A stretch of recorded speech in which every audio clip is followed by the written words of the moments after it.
Students, तो मैं आज आपके लिए फिर से एक नया वीडियो लेकर आई हूँ। आज का video class 10th Hindi course B के लिए है। ध्यान रखिए कि कोर्स बी में जो हमारी बुक चलती है वो है स्पर्श भाग 2 और संचयन भाग 2। तो आज जो हम कर रहे हैं वो है स्पर्श भाग 2 हमारी बुक है, उसके गद्य खंड की शुरुआत।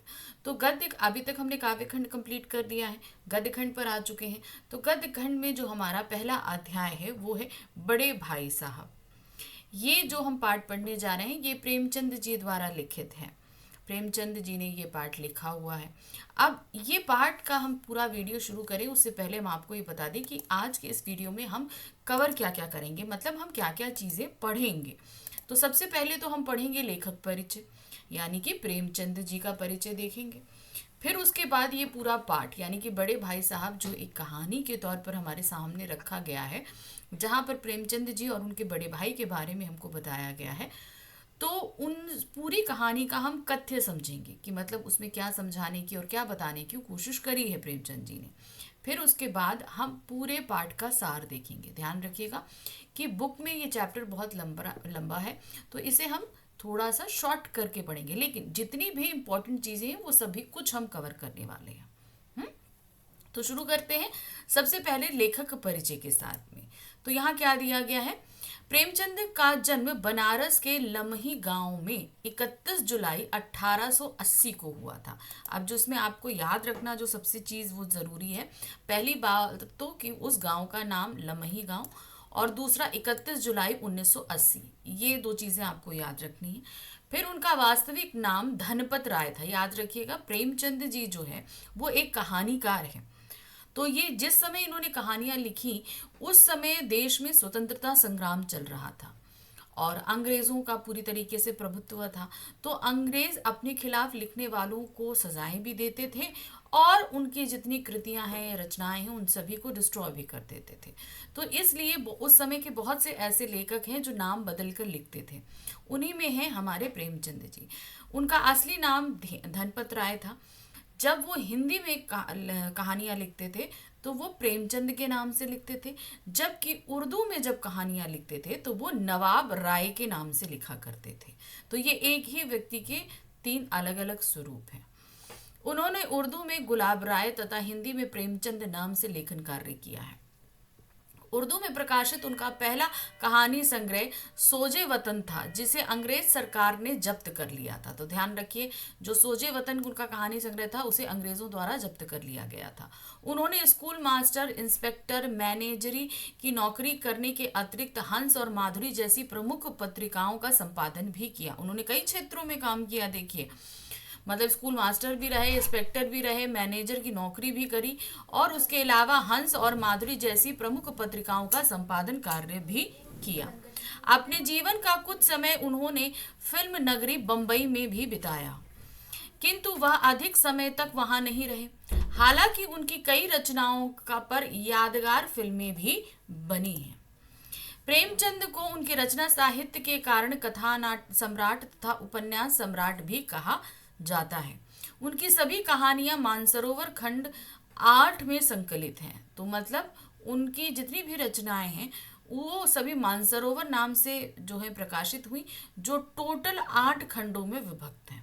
उनके प्रमुख उपन्यास हैं गोदान, गमन, प्रेमाश्रम, सेवा सदन, निर्मला, कर्मभूमि, रंगभूमि, कायाकल्प, प्रतीक्षा और मंगलसूत्र, जो अपूर्ण रही।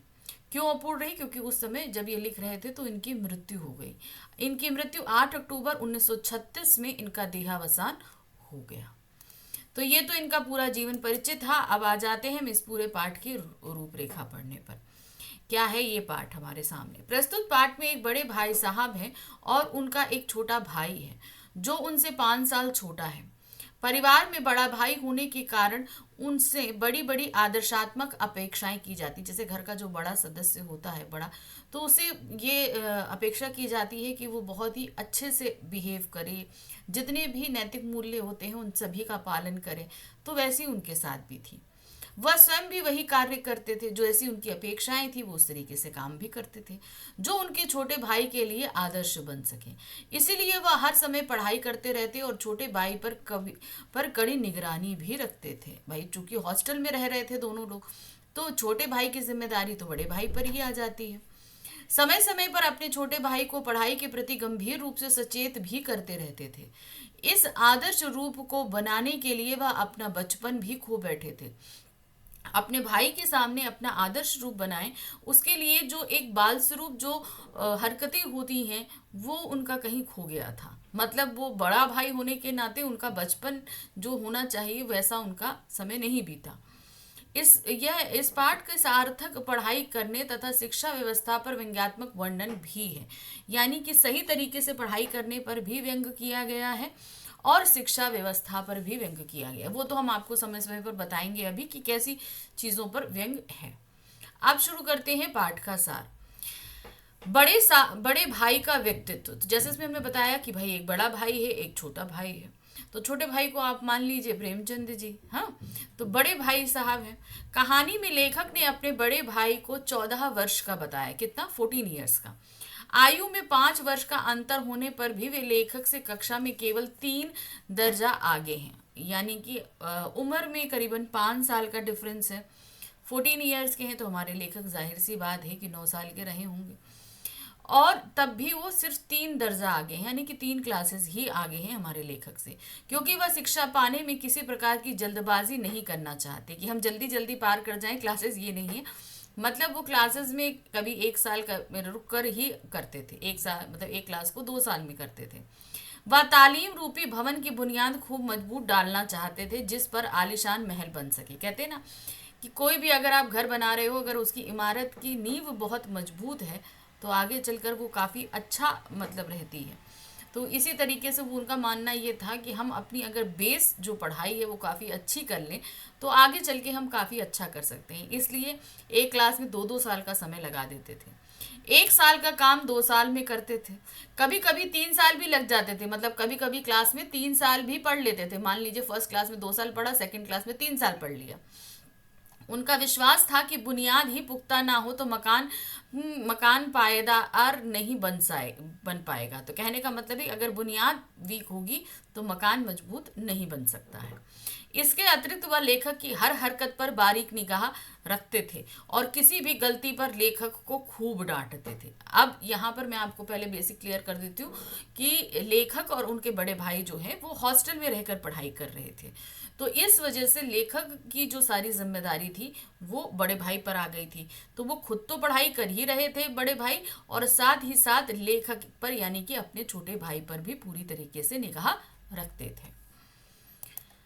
बड़े भाई साहब अधिकांश समय अपनी पुस्तकें खोलने बैठे रहते थे, किंतु उनका दिमाग कहीं और होता था। यानी कि किताबें तो पूरा दिन खुली हैं लेकिन पढ़ाई में दिमाग नहीं लगता। कई बार लेखक ने भाई साहब की कॉपियों पर चिड़ियों, कुत्तों, बिल्लियों की तस्वीरें बनी देखी। यानी कि वो किताबें खोले तो रहते लेकिन उसमें ड्राइंग करते रहते थे।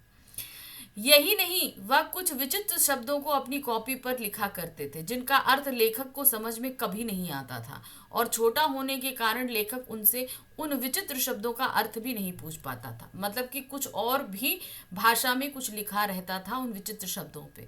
वो क्या लिखा रहता था लेखक को पता नहीं, और कभी उन्होंने बड़े भाई से पूछा भी नहीं। बड़े भाई साहब के निर्देश और नसीहतें। अब चूंकि वो बड़े हैं तो बड़े भाई साहब के तौर पर कुछ नसीहतें भी होंगी उनकी। तो देखिए क्या है। लेखक खेल कूद में बहुत रुचि लेता था। भाई हमारे लेखक पढ़ने में तो अच्छे थे लेकिन उन्हें खेलना कूदना भी बहुत पसंद था, और अवसर पाते ही हॉस्टल से बाहर निकल कर मैदान में अपने दोस्तों के साथ खेलने और गप्पे मारने लगता था। मतलब हॉस्टल में बैठे पढ़ाई कर रहे हैं, किताब खोली है, उनका मन नहीं किया, किताब बंद करी और बस हॉस्टल के सामने ही जो है खेल का मैदान था, वो सीधे वहां दौड़कर चले जाते और वहां खेलने लगते थे और बातें करने लगते थे। जब वह इन गतिविधियों से निपटकर अपने कमरे में वापस आता तो भाई साहब उससे प्रश्न पूछने को तैयार मिलते थे। कहाँ थे? यह प्रश्न सुनते ही लेखक कांप जाता। अब भाई आपको तो पढ़ने के लिए बिठाला गया था, अब आप भाग गए बाहर। तो जाहिर सी बात है जब वो सारा सब निपटा के खेल कूद के अंदर आए तो मिले सामने भाई साहब। अब भाई साहब से तो पहले ही डरते थे। अब उनका क्वेश्चन कहाँ थे, अब इसका जवाब कैसे दिया जाए, क्योंकि जवाब देंगे तो जाहिर सी बात है डांट पड़ेगी ही पड़ेगी कि हम खेल रहे थे, तब तो बहुत ही गलत बात है। तो ये सवाल सुनते ही हमारे लेखक कांपने लगते थे। इसके बाद बड़े भाई साहब के उपदेश चालू हो जाते हैं। अब बड़े भाई साहब का उपदेश मतलब डांट भी रहे हैं और समझा भी रहे हैं, जिसमें इस बात पर जोर होता था कि अंग्रेजी जैसे विषय को पढ़ना और समझना आसान नहीं है, क्योंकि उस समय भाई ज़्यादातर सभी लोग हिंदी पे इतना जोर नहीं था, मतलब इंग्लिश पे इतना जोर नहीं था, हिंदी में ही सारी पढ़ाइयाँ हुआ करती थी और इंग्लिश अलग से एक शब्द जो सब्जेक्ट हुआ करता था। तो अब उस समय इंग्लिश को पढ़ना समझना सबके बस की बात नहीं थी। बड़े भाई साहब को भी लगता था कि इंग्लिश बहुत ही कठिन है और यही बात वो अपने भाई को समझाया करते थे। यह जानते हुए भी कि लेखक अपना समय खेलने कूदने और गप्पे हाँकने में लगा देता है, वह लेखक को इस बात के लिए लताड़ते यानी कि डांटते ये थे कि यदि उसे पढ़ने में रुचि नहीं है तो वह क्यों यहाँ रहकर दादाजी की मेहनत की कमाई को बेकार कर रहा है। अब यहाँ पर लेखक हमारे क्या करते थे, आए तो पढ़ने के लिए थे, लेकिन भाई अब इंसान 24 घंटे तो नहीं पढ़ सकता, थोड़ी देर खेलने को भी चाहिए। खेलने के लिए खेलने जाते तो लौट के आते तो बड़े भाई साहब डांटना शुरू करते, जो उनको उपदेश शुरू थे, कहते भाई पढ़ना नहीं है तो पैसे क्यों बर्बाद कर रहे हो, यहाँ क्यों आए हो, भाई रहने खाने पढ़ने सब में पैसा तो लगता है। तो वो कहते कि तुम यहाँ क्यों हो, तुम वापस चले जाओ। तो इस तरीके से वो डांटते रहते थे। लेखक द्वारा पढ़ाई के संबंध में योजनाएं बनाना, अब इतनी जब डांट पड़ जाए तो हमारे लेखक का भी जमीर जाग जाए, अब वो भी तरह तरह की योजनाएं बनाने लगते हैं, पढ़ाई से संबंधित अर्थात टाइम टेबल बनाने लगते हैं। क्या है देखिए, बड़े भाई साहब से डांट खाकर लेखक को बहुत दुख होता कि हाँ वाकई मैंने गलत किया, और वह निराश हो जाता। ऐसे में वह पढ़ाई करने की योजना बनाता कि ठीक है आज से खेलना कूदना बंद, मैं सिर्फ पढ़ाई करूंगा। सबसे पहले पढ़ाई का टाइम टेबल बनाया जाता और इसमें सुबह से रात तक की हर गतिविधि को यानी खेल कूद को छोड़कर, यानी कि सुबह से लेकर रात तक जितनी भी हम लोग की एक्टिविटी होती है उसमें खेल कूद को अगर हटा दिए जाए तो समय दिया जाता, हर एक काम को समय दिया जाता, मगर खेल कूद का उस टाइम टेबल में कहीं कोई स्थान नहीं होता था।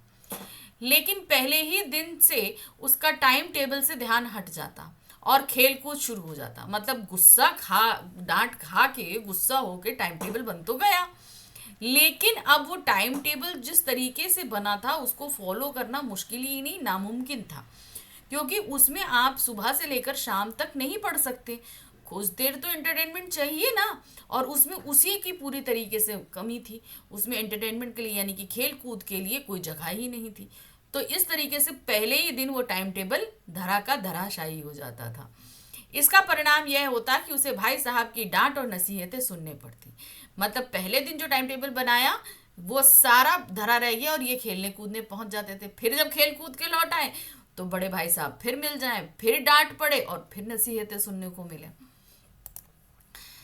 वार्षिक परीक्षा और लेखक का परीक्षा फल, अब क्या हुआ, पूरा साल हो गया खेलते कूदते पढ़ते, अब आया एग्जाम और फिर उसके बाद रिजल्ट। क्या हुआ देखिए, वार्षिक परीक्षाएं हो गई और परीक्षा फल निकला तो लेखक को यह देखकर आश्चर्य हुआ कि वह कक्षा में प्रथम आया, मतलब खेलने कूदने के बावजूद वो क्लास में फर्स्ट आए, जबकि उनके बड़े भाई साहब फेल हो गए। यानी कि जो पूरा दिन किताबों में घुसे रहते थे पढ़ते रहते थे वो फेल हो गए, और हमारे लेखक जो इनका ज्यादातर समय खेल में बीतता था वो फर्स्ट डिवीजन पास हो गए। ऐसे में उनका दिल किया कि वह जाकर बड़े भाई साहब से पूछे कि तुमने इतना पढ़ लिख कर कौन सा तीर मार लिया। अब जब उनके सामने दोनों के रिजल्ट, एक अपना रिजल्ट एक भाई साहब का रिजल्ट, अब भाई साहब तो इतनी नसीहतें साल भर सुनी तो भाई थोड़ा सा तो गुब्बारा लेखक के मन में भी भरा था, उन्होंने जाकर यही सोचा, एक पल को तो मन किया जाके बड़े भाई साहब से पूछे कि भाई आप तो पूरा साल इतना पढ़े लिखे तो आपने कौन सा तीर मार लिया, आप तो फेल हो गए। लेकिन लेखक छोटा था इसलिए वह इन सब बातों को मन में ही सोचकर चुप रहा। अब भाई होता ना बड़े छोटे का लिहाज होता है, तो वो नहीं बोल सकते थे क्योंकि बड़े भाई साहब उनसे 5 साल बड़े थे, तो कैसे बोलते। अगले दिन से उसने बड़े भाई साहब की डांट की चिंता किए बगैर खेलना जाना आरंभ कर दिया। अब उन्हें लगा कि भाई साल भर तो हमने डांट खाई लेकिन हम तो फर्स्ट आए और जो डांट रहे थे वो फेल हो गए, तो अब किस मुंह से हमको डांटेंगे। इसलिए उन्होंने अपना जो है किताबें किनारे करी और डांट का फिक्र नहीं किया और खेलने पहुंच जाया करते थे कि भाई अब भाई साहब कहाँ डांटेंगे, किस मुंह से डांटेंगे। बड़े भाई साहब लेखक की इस निडरता को भांप चुके थे कि भाई अब ये तो भांप चुके थे कि हाँ मैं फेल हुआ हूं तो ये थोड़ा सा तो निडर हो ही जाएगा और मुझसे हो सकता है बदतमीज भी हो जाए। इसीलिए एक दिन उन्होंने लेखक को खरी खोटी सुनाते हुए कहा। अब क्या हुआ कि ये सुन नहीं रहे थे, रेली खेलने पहुंच जाए, बड़े भाई साहब की बात न माने, उनकी डांट का खौफ भी नहीं रहे। तो लेखक के बड़े भाई समझ तो रहे थे। फिर उन्होंने एक दिन लेखक को पकड़ा और खूब खरी खोटी सुनाई। क्या सुनाया? कहा कि कक्षा में प्रथम आने से वह घमंडी हो गया है। उन्होंने रावण का उदाहरण देते हुए कहा कि घमंड करना बुरी आदत है, घमंड व्यक्ति का सर्वनाश कर देता है। उन्होंने लेखक को घमंड त्याग कर पढ़ाई पर ध्यान देने के लिए कहा तथा साथ ही लेखक को यह भी बताया कि वह इस बार प्रथम आ गया तो यह कोई बड़ी बात नहीं है। उसे यह बात ध्यान रखनी चाहिए कि जब वह उनकी कक्षा में आएगा तो दांतों पसीना आ जाएगा, क्योंकि इंग्लिस्तान का इतिहास पढ़ना पड़ेगा, यानी कि अंग्रेजों का इतिहास पढ़ना पड़ेगा, जिसमें 8 तो हेनरी हैं, दर्जनों जेम्स हैं और दर्जनों ही विलियम्स, और कौड़ियों में चार्ल्स, यानी कि करोड़ों में चार्ल्स। इनके नाम और काम याद करते करते चक्कर आने लगते हैं। ज्योमेट्री छात्रों का खून चूस लेती है, यानी कि ज्योमेट्री। तो अब यहाँ पर ये बता रहे थे कि भाई हमारे जो लेखक थे वो छोटी क्लास में थे और हमारे जो लेखक के बड़े भाई थे वो ज़्यादा, 3 क्लासेस का फ़र्क था ना। तो 3 क्लासेस का मतलब आप समझ लीजिए लेखक हमारे 5th में और जो बड़े भाई साहब वो क्लास 8th में। अब वो 5th से 6 में आ चुके थे, मगर लेखक के जो भाई साहब थे वो 8th में थे। तो अब वो बोलते कि जब तुम 8वीं कक्षा में आओगे तो तुमको समझ में आएगा कि भाई उसमें पूरा आपको कितना पढ़ना पड़ेगा। इंग्लिस्तान का जो है वो पूरा इतिहास पढ़ना पड़ेगा। उसमें एक ही नाम इतनी बार रिपीट है कि उनके काम और नाम याद करते ही करते हालत बुरी हो जाती है। और उसके ऊपर जो है ज्योमेट्री वो अलग से खून चूसे रहती है। फिर आते हैं शिक्षा के नाम पर छात्रों पे होने वाले अत्याचार। अब चूंकि जो ये पाठ लिखा गया इसमें जो है शिक्षा पद्धति पे भी व्यंग किया गया, जैसा कि हमने बताया। तो जो शिक्षा के नाम पर बच्चों के ऊपर अत्याचार हो रहे हैं वो भी यहाँ मेंशन है। देखिए क्या है। बड़े भाई साहब के अनुसार जो कुछ किताबों में लिखा है उसे वैसा ही नहीं पढ़ा तो परीक्षा पास नहीं की जा सकती, यानी कि आपको रटना पड़ेगा। जो चीजें जैसी लिखी हैं वैसी ही रट के आपको लिखनी है। वह समय की पाबंदी पर 4 पन्नों का निबंध लिखने का उदाहरण देकर परीक्षा लेने वालों पर व्यंग करते हुए कहते हैं कि यदि समय की पाबंदी पर 4 पन्नों का निबंध लिखा जाएगा तो यह समय की बर्बादी ही होगी। अब यहाँ पर बताते हैं कि उसमें निबंध लिखना है, वो भी 4-4 पन्नों का। भाई समय की अगर आपको बर्बादी नहीं करनी है तो भाई 4 पन्नों का निबंध लिखने का क्या तुक है। अब यहाँ पर आप देखिए ये व्यंग ही है। पढ़ाई किस लिए होती है? बच्चों का दिमाग जो है वो बहुत सारे ज्ञान को सीख सके, तो वो ज्ञान हम समझा कर सिखाएंगे ना कि रटा के सिखाएंगे। अगर आप रट के लिखोगे तो आपको कुछ दिन याद रहेगा, आप भूल जाओगे। लेकिन जो चीज़ें आपने समझ ली वो से आपको ताउम्र याद रहेंगी। तो यही चीज़ यहाँ पर सबसे पहले ये किया गया कि आपको रट कर वैसे का वैसे लिखना है। तो मतलब पहले की शिक्षा पद्धति में पहली चीज़ तो ये गड़बड़ थी। दूसरी चीज़, अननेसेसरी इतने लंबे लंबे निबंध लिखना। क्या मतलब है इतना लिखने का? भाई जितनी जरूरत हो उतना लिखो। 4 पन्ने का मतलब पहले 450, 250-300 वर्ड्स के निबंध लिखने के लिए आते थे, तो क्या मतलब है उनको लिखने का? छोटा छोटा लिखिए ना, जिसमें आप अपनी बात को पूरी तरीके से समझा सकें जो आप बात कहना चाहते हैं। 4 पन्ने का अगर निबंध लिखा जाएगा तो कितना समय बर्बाद होगा।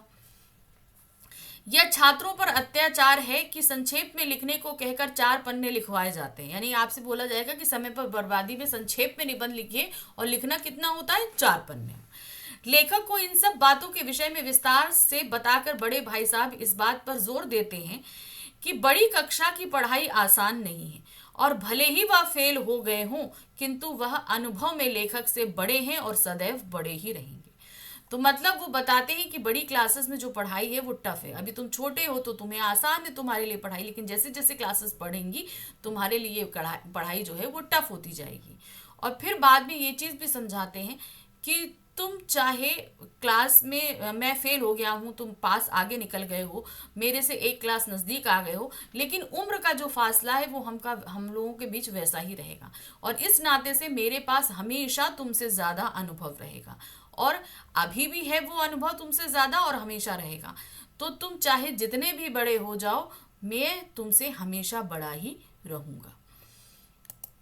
अब आते हैं, एक बार फिर बड़े भाई साहब फेल और लेखक अपने दर्जे में अव्वल। तो मतलब एक बार तो परीक्षा फल आया तो लेखक के भाई साहब फेल हो गए थे, अब फिर से दोबारा आया, फिर से वार्षिक परीक्षा हुई और फिर से भाई साहब फेल हो गए और लेखक फिर से प्रथम आए। अगले वर्ष की परीक्षाएं हुई और लेखक फिर अपने दर्जे में अव्वल आए। बड़े भाई साहब ने दिन रात एक करके पढ़ाई की थी, लेकिन वह फिर फेल हो गए। लेखक को अपने बड़े भाई के फेल होने पर बहुत दुख हुआ और उन पर दया आई। इस बार लेखक और बड़े भाई साहब के बीच केवल एक कक्षा का अंतर रह गया था। एक बार लेखक मतलब कुटिल यानी कि बुरा विचार आया कि यदि इस बार भी बड़े भाई साहब और वह फेल हो गए और वह पास हो गया तो दोनों एक ही दर्जे में पढ़ेंगे, उस समय बड़े भाई की बेइज्जती ही नहीं कर पाएंगे, उसकी बेइज्जती नहीं कर पाएंगे। तो अब क्या हुआ, एक साल हो गया, लेखक कहाँ आ गए, फिफ्थ से जो है वो सिक्स्थ में आ गए। फिर उसके बाद हुआ, अब सिक्स से सेवेंथ में आ चुके हैं, मगर हमारे बड़े भाई साहब जो हैं वो एर्थ के एर्थ में ही मत हैं। तो अब उनको भाई इतना पूरा साल कोई व्यक्ति पढ़े, उनकी कंडीशन देख के उनको थोड़ा सा बुरा भी लगा और मन भी उदास हुआ कि भाई इतनी मेहनत करी और बेचारे पास नहीं हो पाए। लेकिन साथ ही साथ हमारे लेखक के दिमाग में थोड़ा सा कुटिल विचार भी आया। अब कुटिल विचार क्या था कि अगर एक बार फिर हमारे भाई साहब फेल हो जाएं और मैं फिर से पास हो जाऊं तो हम दोनों सेम क्लास में पढ़ेंगे, और सेम क्लास में पढ़ेंगे तो वो हमारी बेइज्जती नहीं कर पाएंगे किसी भी हाल में। क्यों, अभी तो भाई पढ़ाई सिलेबस टफ होने के नाम पे उनको दबा देते हैं, लेकिन जब सेम क्लास में पढ़ेंगे तो फिर किस चीज़ को लेकर दबाएंगे, जो चीज़ वो पढ़ रहे हैं वो चीज़ हम पढ़ रहे हैं, तो इस तरीके से वो उनकी बेइज्जती नहीं कर पाएंगे। बड़े भाई साहब के व्यवहार में परिवर्तन। अब क्या हुआ, बड़े भाई साहब के व्यवहार में परिवर्तन आया। क्या, इस बार भी फेल होने से बड़े भाई साहब बहुत दुखी थे। अब उनके व्यवहार में लेखक के प्रति नरमी आ गई थी, मतलब पहले जो इतना स्ट्रिक्ट रहते थे अब थोड़ा सा नरम हो गए थे। उनको यह भी लगने लगा कि अब उनके लेखक को डांटने का अधिकार नहीं रहा, यानी कि अब मैं बार बार फेल हो रहा हूँ, वो पास हो रहा है, तो मुझे अब लेखक को डांटने का अधिकार नहीं रहा है। इसका फायदा उठाते हुए लेखक ने खेलने में अधिक समय लगाना शुरू कर दिया। अब लेखक के भाई साहब डांट नहीं रहे हैं तो उन्होंने सोचा कि ठीक है, चलो जब वो कुछ कह ही नहीं रहे हैं तो मैं खूब ज्यादा समय खेल लेता हूँ। अब यह पतंगबाजी में दोस्तों के साथ लगा रहता। इसके बाद भी वह इस बात का ध्यान अवश्य रखता कि कहीं उसके बड़े भाई साहब उसे यह सब करते देख ना ले। मतलब ज्यादा समय तो वो खेल में लगा रहे थे, लेकिन साथ ही साथ ये ध्यान रख रहे थे कि किसी तरीके से बड़े भाई साहब उनको देखने ना पाए। थोड़ा सा तो भाई बड़े भाई साहब ने भी डांटना बंद कर दिया था तो लेखक भी इस कारण निडर हो गए थे, लेकिन तब भी एक लिहाज था, इसलिए वो ध्यान रखते थे कि भाई साहब उनको डांटने ना पाए। लेखक को रंगे हाथों पतंगबाजी में पकड़े जाना। अब भाई वो ये ध्यान तो रखते थे कि भाई बड़े भाई साहब नहीं देखें, लेकिन एक बार ऐसा हुआ कि उन्होंने देख ही लिया। क्या हुआ, एक दिन लेखक एक कटी हुई पतंग लूटने जा रहा था कि बड़े भाई साहब ने उसे रंगे हाथों पकड़ लिया और वहीं डांटना शुरू कर दिया। तुरंत पकड़ लिया और तुरंत वहीं का वहीं उसको डांटना शुरू कर दिया। और 8वीं कक्षा में आकर भी इन लड़कों के साथ पतंग लूटने में उसे शर्म नहीं आती। यानी कि अब तुम आगे क्लास में आ चुके हो लेकिन तब भी तुम्हें पतंग लूटने में शर्म नहीं आती है। कम से कम उसे अपनी पोजीशन का तो ध्यान रखना चाहिए कि तुम अब बड़े हो चुके हो, तुम अभी भी इन बच्चों के साथ खेल रहे हो। किसी जमाने में इतने पढ़े लिखे लोग नायब तहसीलदार, डिप्टी मजिस्ट्रेट या सुप्रिटेंडेंट हो जाते थे। यानी कि जितने बड़े हमारे लेखक हैं इस समय और पढ़े हुए हैं जितने, इतने पढ़े पढ़े जो हैं सुप्रिटेंडेंट, तहसीलदार और डिप्टी मजिस्ट्रेट हुआ करते थे। और आज भी कई मिडिल पास लोग अखबारों के संपादक हैं। मतलब पढ़ाई के महत्व को बता रहे हैं कि अगर आपने पढ़ाई अच्छी करी तो कम पढ़े लिखे भी इतनी बड़ी बड़ी पोस्ट पे उन दिनों हुआ करते थे। ये मान लिया कि तुम होशियार हो, और यह भी हो सकता है कि तुम कल मेरी कक्षा में आ जाओ, मेरे से भी आगे निकल जाओ। इसका यह अर्थ नहीं कि मैं तुमसे कुछ नहीं कह सकता और तुम अपनी मनमानी करते रहो। यानी कि तुम एक एक क्लास पास आगे होते जा रहे हो और मेरे बराबर आ जाओ, मेरी क्लास में आ जाओ, हो सकता है मुझसे आगे निकल जाओ, लेकिन इसका मतलब ये नहीं है कि तुम मुझसे बड़े हो जाओगे और तुम्हें अब तुम्हारी मनमानी करने की छूट मिल जाएगी। अनुभव का महत्व अब बताते हैं। अनुभव, क्योंकि भाई हमसे जो बड़े लोग होते हैं ना उन्हें हमसे ज्यादा अनुभव होता है, ये हम सभी को जानना समझना चाहिए। बड़े भाई साहब ने लेखक को अनुभव का महत्व बताते हुए कहा कि हमारे दादा और अम्मा अधिक पढ़े लिखे नहीं हैं, लेकिन यह उनका हक है कि वह हमें समझाएं। ठीक है, अब ये एग्जाम्पल क्या देते हैं कि हमारे जो दादाजी हैं और माता जी हैं वो पढ़ी लिखी नहीं है, हम तो फिर भी पढ़े लिखे हैं, लेकिन उनका अनुभव क्या है, वो अभी भी हमको डांट सकते हैं, समझा सकते हैं, लेकिन उनका यह हक है कि वह हमें समझाएं। उन्होंने कई स्थितियों का उदाहरण देकर बताया कि तजुर्बेकार व्यक्ति चाहे पढ़ा लिखा ना हो, फिर भी वह पढ़े लिखे कम अनुभवी व्यक्ति से अधिक समझदार होता है। यानी कि कहने का तात्पर्य है कि जो पढ़ा लिखा व्यक्ति है उसके पास अगर एक्सपीरियंस नहीं है और सामने वाला व्यक्ति अगर अनपढ़ है और एक्सपीरियंस है, तो तजुर्बेकार को ही ज़्यादा तवज्जो दी जाती है। क्यों? क्योंकि उन्होंने अपने जीवन में बहुत सारी ऐसी परिस्थितियां सब कुछ देखी हैं कि उनके पास हमेशा अनुभव हमसे ज़्यादा रहता है, तो वो हमें ज़्यादा अच्छी चीज़ें बता सकते हैं और हमसे अधिक समझदार भी होते हैं। उन्होंने अपने दादाजी, अम्मा जी और अपने हेडमास्टर का उदाहरण देकर लेखक को समझाया कि पढ़ा लिखा होना एक बात है और अनुभवी होना एक अलग बात है। बात सही है, हम चाहे पढ़ लिख कर जितने भी बड़े हो जाएं, हमारी पढ़ाई हमारे माँ बाप से ज़्यादा हो जाए, लेकिन जो एक्सपीरियंस उनके पास है वो हमारे पास नहीं आ सकता, क्योंकि इंसान एक्सपीरियंस अपनी एज के साथ धीरे धीरे गेन करता है। उन्होंने लेखक को समझाते हुए कहा कि घमंड करना अच्छी बात नहीं है। मैं बड़ा और अनुभवी होने के नाते तुम्हें राह भटकने नहीं दूंगा, और यदि तुमने मेरी बात ना मानी तो मैं तुम्हें थप्पड़ भी मार सकता हूँ।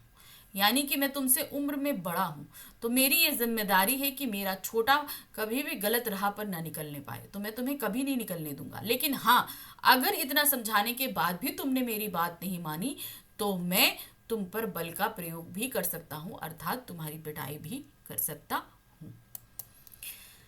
लेखक की सहमति। अब इतना सब जब बड़े भाई साहब ने समझाया तो इस पे हमारे लेखक भी सहमत हुए। लेखक बड़े भाई साहब की इस बात से पूरी तरह सहमत हैं कि बड़ा और अधिक अनुभवी होने के नाते बड़े भाई साहब को उससे अधिक समझ है। बिल्कुल सही है भाई, बड़े भाई साहब माना कि एक ही क्लास में फेल हो रहे हैं, वो ठीक से नहीं पढ़ पा रहे हैं, लेकिन इसका मतलब ये नहीं कि उनके पास अनुभव नहीं है, उनके पास लेखक से कहीं अधिक अनुभव है। उसने बड़े भाई साहब से कहा कि आपको मुझसे यह सब कहने का पूरा अधिकार है। वो बड़े भाई साहब से कहता है कि नहीं, आप जो मुझसे कह रहे हैं ये आपके पास अधिकार है क्योंकि आप मुझसे बड़े हैं। ऐसा सुनते ही बड़े भाई साहब ने लेखक को गले से लगा लिया कि उनको ये बड़ा अच्छा लगा कि उनका भाई, छोटा भाई, चीज़ों को समझता है। ये नहीं कि वो बार बार पास हो रहा है तो घमंडी हो गया है, उद्दंड हो गया है, ऐसा नहीं है। उसके अंदर समझ है। इस बात से वो बहुत खुश होते हैं और ये बात सुन के वो तुरंत अपने छोटे भाई को गले लगा लेते हैं और बोले कि मैं तुम्हें पतंग उड़ाने से मना नहीं करता, मेरा भी दिल करता है कि मैं पतंग उड़ाऊं, पर यदि मैं ही ऐसा करने लगा तो तुम्हें किस प्रकार समझाऊंगा। कहते कि भाई उनके अंदर भी तो बचपना है, कितना उम्र है उनकी, भाई 5 साल का ही तो फर्क है, तो बचपना तो उनके अंदर भी है, तो उनका भी मन करता है कि पतंग उड़ाऊं, लेकिन अगर मैं ही ये काम करता रहूंगा तो मैं तुम्हें किस तरीके से रोकूंगा कि तुम ये मत करो। उसी समय एक कटी हुई पतंग ऊपर से गुजरी और बड़े भाई साहब ने लपक कर उस कटी पतंग की डोर को पकड़ लिया और हॉस्टल की ओर दौड़े। लेखक भी अपने बड़े भाई के पीछे दौड़ रहा था। मतलब ये समझाने के बाद और लेखक ने भी जो बात सपोर्ट करी उससे लेखक और बड़े भाई साहब दोनों बहुत खुश थे। वहीं पर इतने में दोनों खड़े जहां बात कर रहे थे, ऊपर से एक कटी हुई पतंग लहलहाती हुई जा रही थी, तो तुरंत ही जो बड़े भाई साहब है उन्हें उचक के वो पतंग पकड़ ली और हॉस्टल की तरफ दौड़ने लगे और छोटा भाई भी उनके पीछे दौड़ने लगा। तो इस तरीके से बड़े भाई और छोटे भाई के बीच मन में जो मैल आ गए थे वो भी कम हो गए और छोटे भाई ने बड़े भाई के महत्व को, उनके अनुभव को समझा और किस तरीके से जो है दोनों लोग खुशी खुशी जो है वापस हॉस्टल पहुंच गए। तो यहाँ पर ये पूरी कहानी खत्म हुई। तो आपको अभी तक अच्छे से समझ में आ गया होगा कि मैंने क्या आपको समझाया है। कहानी बहुत आसान थी, जहाँ ये सिर्फ एक कहानी मात्र ना होकर हमें काफ़ी चीज़ें सिखा भी रही है कि पढ़ाई को हमें सिर्फ रटना नहीं है, समझना है ताकि ताउम्र हमें याद रहे। साथ ही साथ जो है जितनी वर्ड लिमिट्स हमें एग्जाम्स में दी जाती हैं उनका हमें ध्यान रखना है। जो चीज़ हमसे संबंधित नहीं है वो हम ना पढ़ें तो ज़्यादा अच्छा है। यानी कि जो शिक्षा व्यवस्था है उसके सिलेबस पे भी एक तरीके से व्यंग्य किया गया है। जो हमसे संबंधित नहीं उसे पढ़ने की हमें आवश्यकता नहीं। तो बहुत सारी चीज़ें हैं जो इस पार्ट में हमने समझी हैं। तो ये पार्ट तो यहाँ खत्म हो गया, लेकिन अभी तो गद्यखंड का ये पहला अध्याय था। मिलते हैं अगले अध्याय के साथ में। Bye bye.